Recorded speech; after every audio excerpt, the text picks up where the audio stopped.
안녕하세요. 뜨는 아침 묵상 이성원 목사입니다. 새로운 날이잖아요.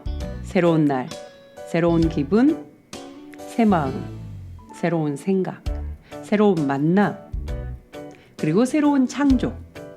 우리가 이 한 날, 이 마음으로 살아가면 반드시 행복합니다. 행복은 외부에서 오는 것이 아니라 늘 말씀드리죠. 우리 안에 있다. 행복. 그 안에 있는 것이 날마다 해왔던 것이 늘 그렇게 지내왔던 것이 매일 새로워지는 거예요. 지금 이 순간 새롭게 해석되고 새롭게 느껴지고 새롭게 생각되어지고 새로운 창조가 일어나는 것이거든요. 이게 진짜 행복입니다. 그런 마음을 충분히 느끼는 오늘 되었으면 좋겠습니다. 오늘 함께 나눌 말씀은 시편 99편 4절입니다. 능력 있는 왕은 정의를 사랑하느니라. 주께서 공의를 견고하게 세우시고 주께서 야곱에게 정의와 공의를 행하시나이다. 아멘. 오늘은요. 특별한 것에 대해서 좀 나눠보고 싶어요. 특별한 것. 여러분들은 여러분 스스로가 특별하다. 나는 스페셜해. 이런 생각을 좀 하고 계시는지요. 우리는 암암리에 넌 특별해. 넌 특별하단다. 우리 아이들에게도 너는 키가 작아도 특별하고 키가 커도 특별하고 못생겼다고 생각하지만 특별하고 공부를 잘해도 특별하고 공부를 못해도 특별하고 운동을 잘해도 특별해. 음악을 못해도 특별해. 특별하다는 이야기를 굉장히 많이 쓰죠. 이게 뭔가 새로운 교육의 흐름으로 우리 안에 좀 많이 들어온 것 같아요.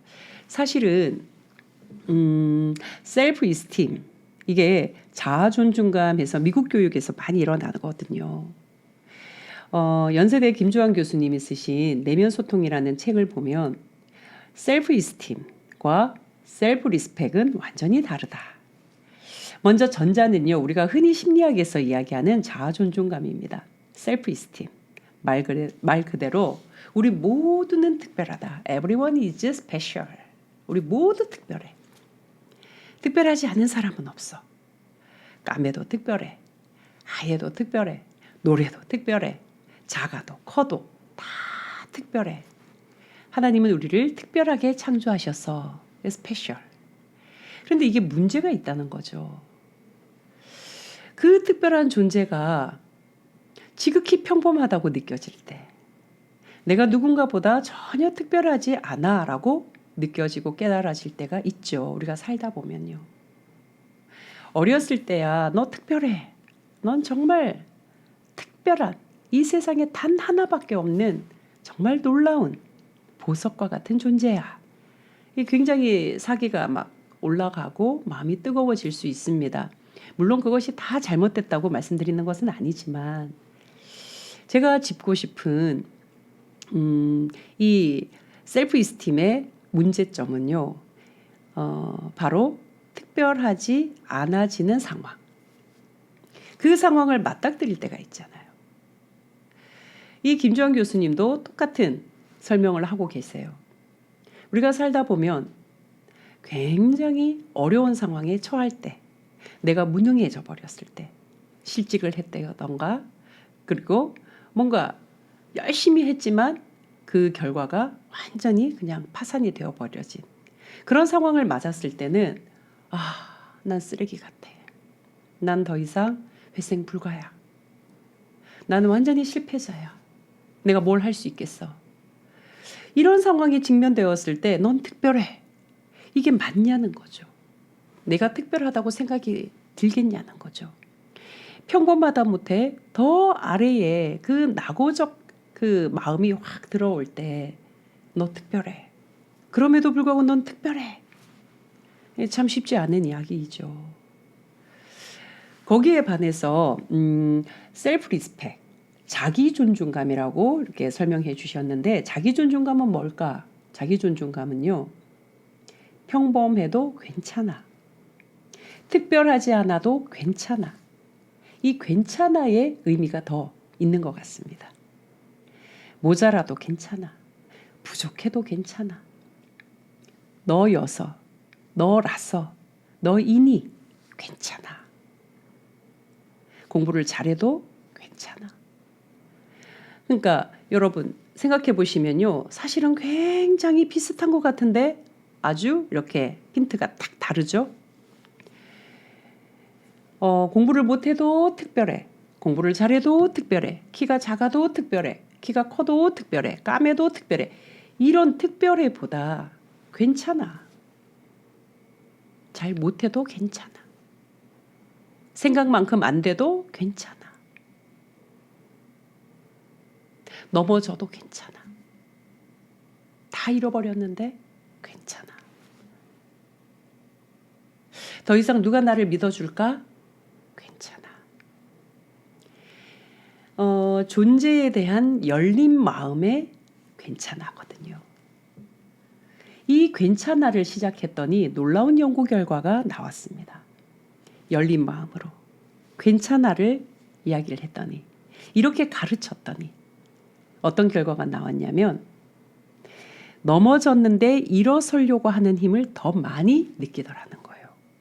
적극적 도전성과 그리고 거기에 따른 어떤 동기부여가 훨씬 더 많이 일어나더라는 거예요. 아이들에게 진짜 가르쳐야 될 것은 너라서 특별해, 너여서 특별해, 너는 특별해. 이것보다 넘어져도 괜찮고 뭘 하는데 잘 안 돼. 그래도 괜찮고 열심히 하지만 다른 아이들보다 뒤처져. 괜찮고.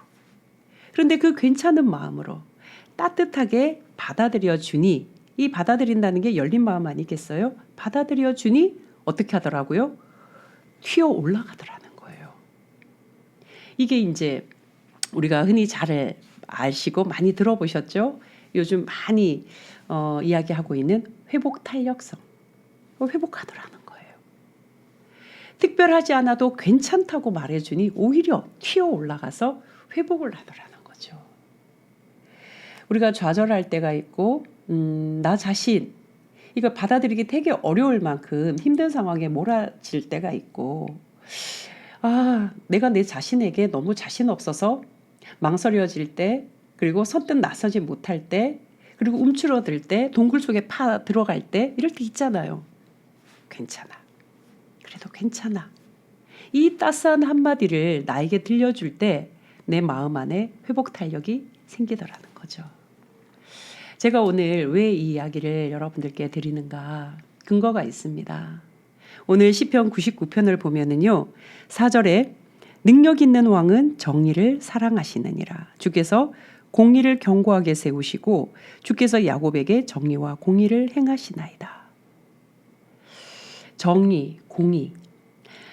아마 여러분들이 뜨아를 쭉 들으셨으면 하나님이 진짜 원하시는 우리의 삶이 뭔가 할 때 정의와 공의라는 것을 아실 거예요. 아브라함을 왜 부르셨냐? 의와 공도를 행하게 하시려고.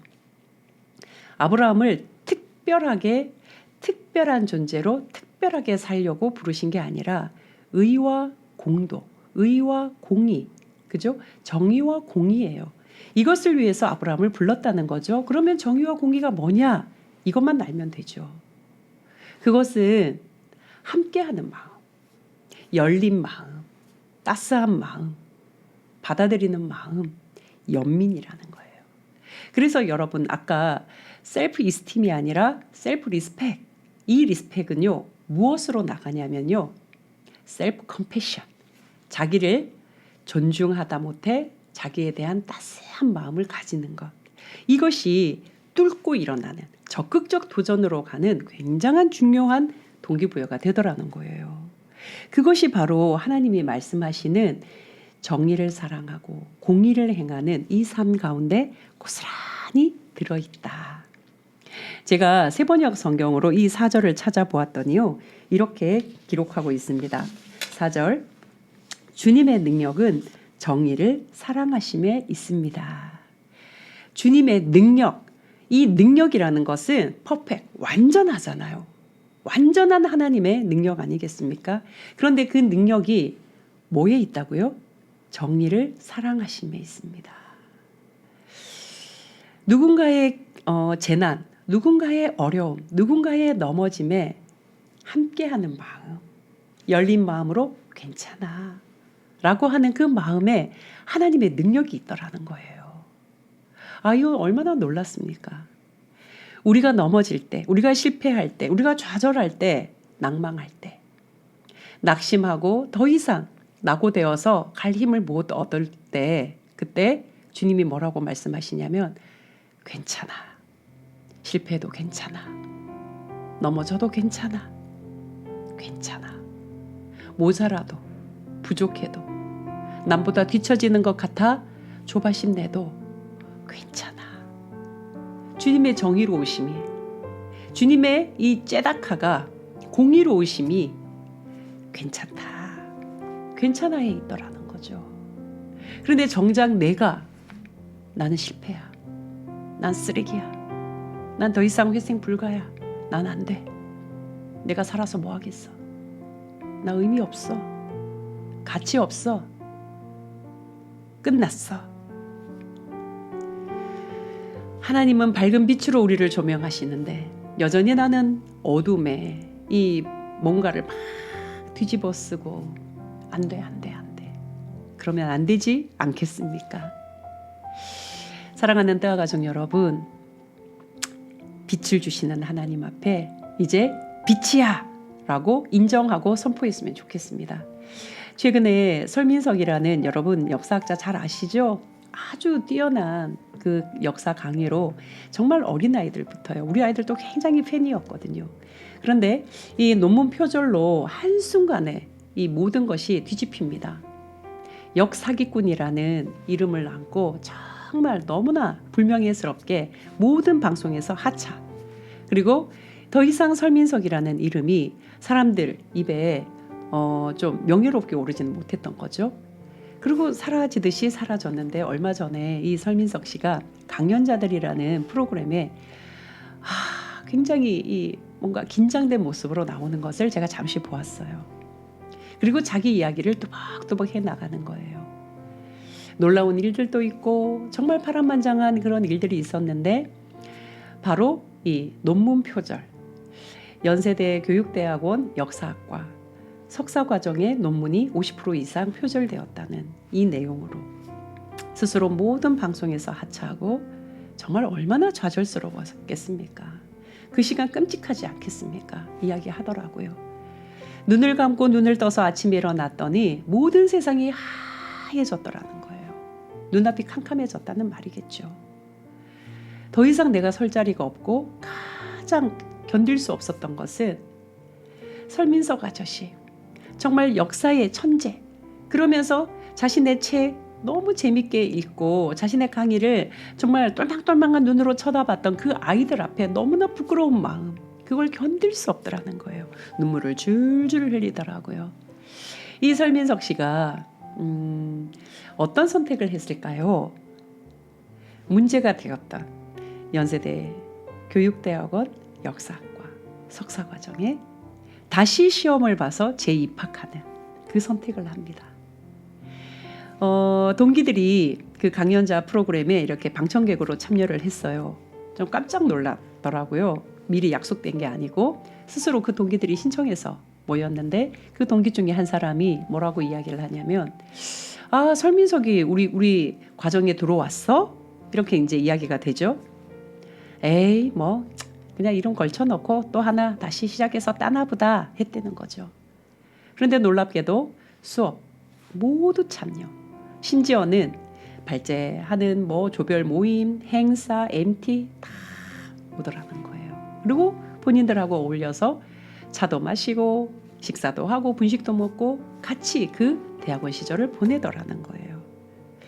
너무 존경스러웠다. 이전의 설민석보다 지금의 설민석이 너무 존경스럽다. 이렇게 얘기를 했습니다. 되게 감동이 왔던 것은 이 설민석 씨가 뚜벅뚜벅 저는 걷습니다. 그것이 진짜라는 것을 마음속에 깨달았습니다.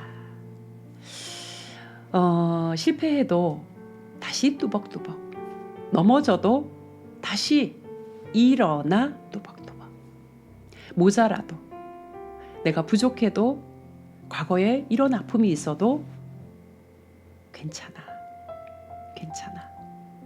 열린 마음으로 따뜻한 마음으로 괜찮다고 말해주시는 그 하나님의 따스한 음성을 내 마음속에 받아들이면서 내가 나에게 괜찮아, 괜찮아 그렇게 말씀해 주시면 아마 일어나게 될 것입니다. 또다시 뚜벅뚜벅 한 걸음씩 걷게 될 것입니다. 사랑하는 뜨아 가족 여러분, 혹여 힘든 과정, 정말 다 포기하고 싶은 그런 시간 앞에 서 계시는 분이 계시다면 여러분, 괜찮아. 그래도 괜찮아. 너는 너였어. 괜찮아. 말씀하시는 주님의 음성이 들려졌으면 좋겠습니다. 여러분, 내일 또 뵙겠습니다. 샬롬.